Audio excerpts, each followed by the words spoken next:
Здравствуйте. Чем защитить розетки варистором? Простейшая схема. Вот перед вами два варистора. VDR и HEL. Ну, HEL, да, написано. Это фирмы. Распространенная фирма вот эта, VDR. Доллар стоит, этот стоит 20 центов. Но работают они клево оба, но я предпочитаю пользоваться именно VDR. Я долго проверял эту модель, вернее эту фирму. И скажу так, нареканий никаких нет. Существует вообще много всяких варисторов. Итак, простейшая схема. Нам понадобится два предохранителя. Варистор, значит, имеет просто сотни мегаом сопротивления. Его невозможно проверить такими вот мультиметрами простейшими, да, где плюс-минус, ну, вот такое вот сопротивление, ну, омы, вот, если мы проверяем, нам нужно все, что там сотнями там мегаом. Вот я включил прозвонку и показываю, варистор исправный, он звонить не должен вообще. Так как это полупроводник, значит, полярности он не имеет, он имеет огромное сопротивление, он не дает через себя протекать току. Вот, к примеру, предохранители пищат. Сейчас я покажу вам схему. В конце видео я покажу вам, значит, название всего этого дела. Предохранители у меня на 5 ампер, то есть на 700 ватт. Они при пике, значит, 250 вольт будут еще работать. Все, что выше 250 вольт будет, оно мгновенно перегорит. Какой-то из предохранителей перегорит. Либо от скачка напряжения, либо от того, когда уже превысит, там, допустим, много ампер, потребление, там, варистор просто создаст микрозамыкание, то есть при превышении большого напряжения варистор, значит, уменьшает свое сопротивление к нулю и служит уже как перемычка, то есть она замыкает цепь, либо у вас предохранитель перегорит, либо у вас автомат защиты выбит. Что такое приблизительно 700 ватт? Это, значит, монитор, колонки и компьютер. Когда видеокарта разогнана, она тянет 350-400 ватт. В общем, все будет где-то потребляться в районе 600 ватт. 100 ватт в запасе остается там. Плазма 42, к примеру, тянет 100 ватт у меня. Вот. Значит, выводы какие можно сделать? Есть предохранители, там, если вы там 10 ампер предохранители поставите, у вас где-то будет 1500 ватт, которые вы реально сможете потреблять. То есть, например, предохранители, данные у меня на 5 ампер, то есть максимум 700 ватт.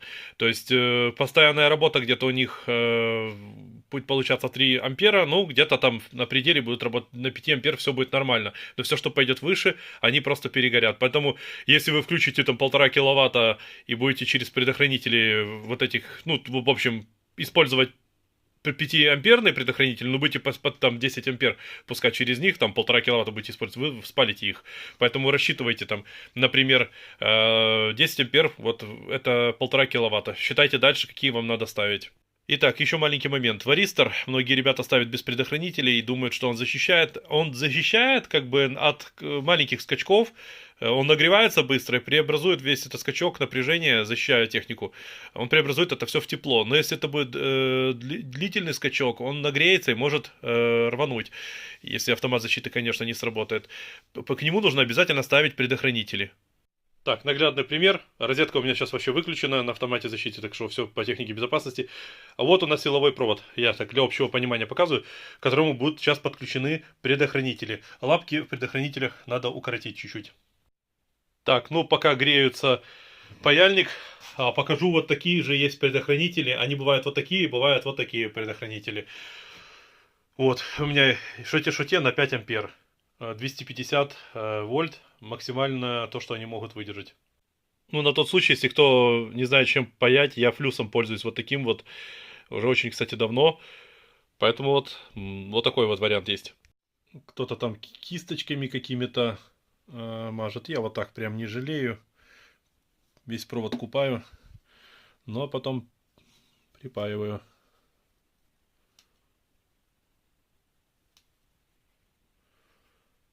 Вот так вот как-то должно получаться красивенько.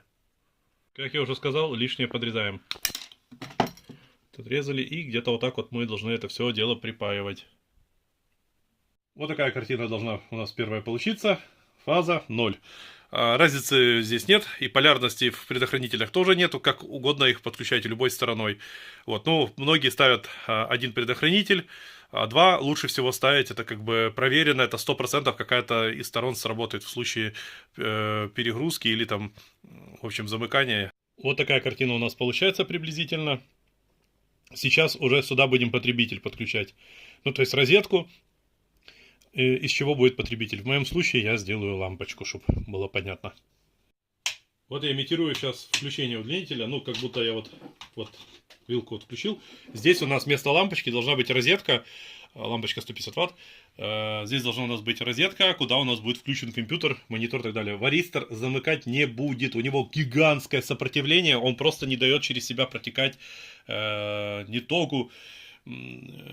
Как бы напряжение не может через него тоже также протолкнуть ток. Короче, в общем, он защищает даже от удара молнии там где-то в щитовую, если где-то случится там, да, в частном доме, в трансформатор.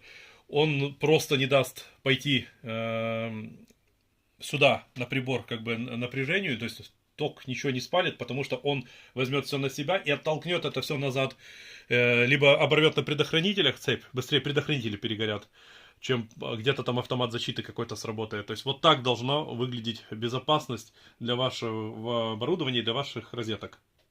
То есть многие люди не понимают, вот это да, реле напряжения, но варистор, он чувствительный к резкой пульсации, то есть быстрому подъему, то есть не только к пределам, как бы, вот этот у меня автомат защиты стоит на 240, то есть 240 он выключает все в доме. Для компьютера как бы вредно выключаться резко. Варистор, он сглаживает эту всю пульсацию, вот, даже когда там 250 вольт, то есть он до 300 вольт. Но если что-то критическое для техники происходит, он как бы сглаживает эту пульсацию. Если прям 300 вольт пойдет, он сразу спалит предохранители, он на них все это напряжение пустит. Скажем так, вот этот автомат защиты тоже не спасет технику. Там конкретно должно быть замыкание, уже все должно там конкретно замыкать, чтобы автомат защиты какой-то сработал. Вот, поэтому варистор как бы все это дело заменяет. Оно как бы вместе должно все работать. То есть это в общем безопасность.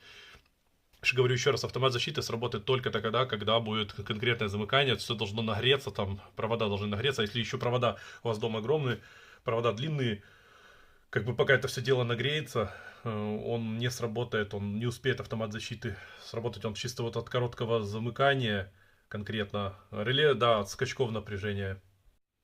Как видите, 0 показывает, а здесь 237, ну то, что у нас собственно и есть в сети. То есть, когда жахнет молния прямо в щитовую, и это все пойдет в дело по проводам, он просто возьмет все на себя и создаст на себе замыкание, то есть он сделает цепь, перемычку как бы, сопротивление его упадет просто на 0, и он пустит все это дело назад.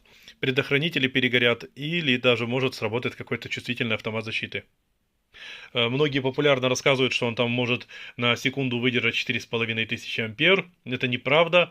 Через него может как бы это все пройти, он может это замкнуть, но он, скорее всего, просто либо выйдет из строя, или рванет. Поэтому для них продаются специальные чехлы, чтобы их закрывать, чтобы осколки не разлетались по сторонам. Вот, куда вы такую схему захотите применить, или где ее там поставить, в какой-то защитной, может быть, коробочке, или это в удлинителе, решать вам. Я показываю лишь вот такой вот вариант. То есть, как видите, он не должен, когда вы на него ставите контакты, он не должен пищать. Вот так вот проверяйте все варисторы. Вот, пищит оно, потому что еще сейчас вот на этих контактах, потому что лампа создает вот такой вот цепь. Собственно, вот оно и получается. То есть покупайте их в проверенных местах и всегда их тестируйте. Если он пищать не будет, он не должен пищать, значит все, он исполняет свою задачу. Вот показатели варистора, которым пользуюсь я. Значит, предохранители 5 ампер и 5 на 20 вбиваете. 5 на 20, 5 это диаметр и 20 это его длина. Хотя, как я уже сказал, может быть длина у них и вот такая, но они вот по факту одинаковые получаются. То есть дело здесь не в размере совсем.